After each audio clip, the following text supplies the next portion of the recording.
Nakikita natin na maraming mga kabahayan ang lubog sa baha dahil sa bagyong Ulysses na naminsala dito sa Pilipinas, particular na sa Marikina, Cagayan Province, Tuguegarao, Rizal.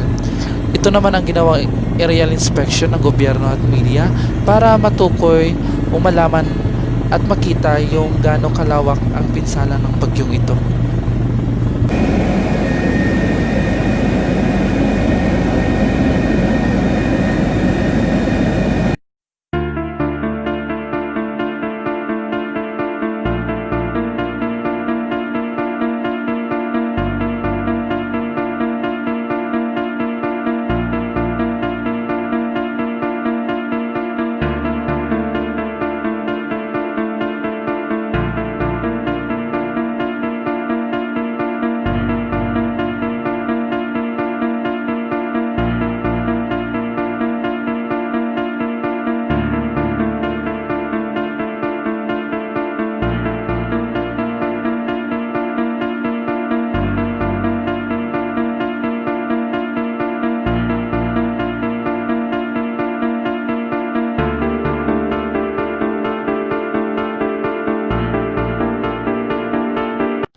Nakapagtala ang NDRRMC ng 32 patay dahil sa bagyong Ulysses nitong November 14, 2020. Ang 15 nito ay nanggagaling sa Cagayan Valley na hanggang ngayon ay lubog pa rin sa baha.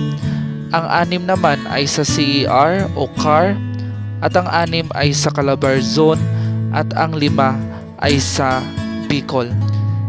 Tulungan po natin at ipagdasal ang mga nasalanta ng bagyong ito. Maraming salamat.